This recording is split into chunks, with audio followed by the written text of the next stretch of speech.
یہ زنا کے بارے میں یہ بہت قبیح عمل ہے۔ میرے نبی کے پاس ایک آدمی آیا اور بڑے مجلس میں زنا کی اجازت مانگی کہ یا رسول اللہ مجھے اس کام کا اجازت دے دے۔ تو صحابہ بھی بیٹھے تھے، صحابہ بہت غصے ہوئے۔ تو آپ علیہ السلام نے اس آدمی سے فرمایا کہ آپ یہ چاہتے ہیں کہ آپ کے بیٹی کے ساتھ کچھ اس طرح کرے؟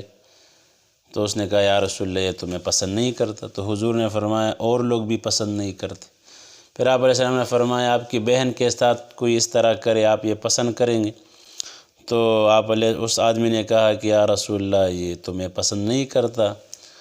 اسی طرح پھر آپ علیہ السلام نے اور رشتوں کے بارے میں بھی فرمایا۔ پھر آپ علیہ السلام نے اس آدمی کے دل پہ ہاتھ رکھ اور ان کے لیے دعا فرمائی کہ یا اللہ ان کے دل کو صاف فرما، ان کی شرمگاہ کی حفاظت فرما۔ پھر وہ آدمی نے کہا کہ سب سے زیادہ بدترین عمل اور بدترین کام میرے نظروں میں یہ نظر آنے لگی، یعنی مجھے یہ زنا سے بہت نفرت پیدا ہو گئی۔ تو آج کل اللہ معاف فرما لے، چونکہ نکاح کے راستے ہم نے بند کیے ہوئے ہیں، اتنا ہم نے جہیز اور اتنے ہم نے شادیوں کے ڈیمانڈ اور جوڑے اور کپڑے اور شادی اور کھانے کا انتظامات کہ ہم کہتے ہیں کہ بھائی جب تک آدمی اپنے ٹانگوں پہ کھڑا نہیں ہوتا تو یہ شادی نہیں کر سکتا۔ وہ بیچارہ ٹانگوں سے فارغ بھی ہو جاتا ہے لیکن شادی نہیں کرتا۔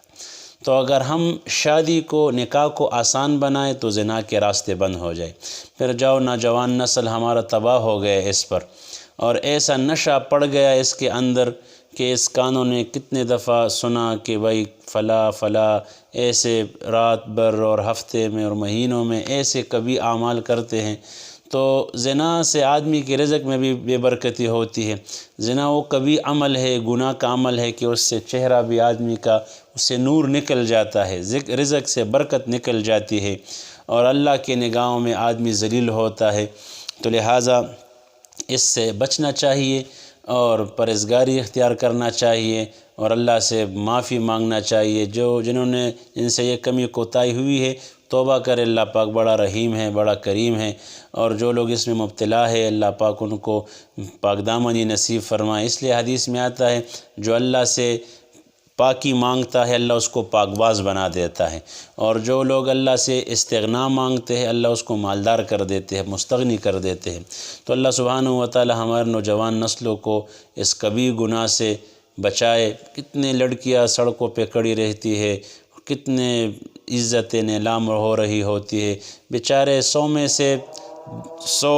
میں سے 50 وہ مجبوری کی وجہ سے بھی نکل جاتے ہیں، لیکن بعض لوگوں کا تو یہ دندہ انہوں نے بنایا ہوا ہے۔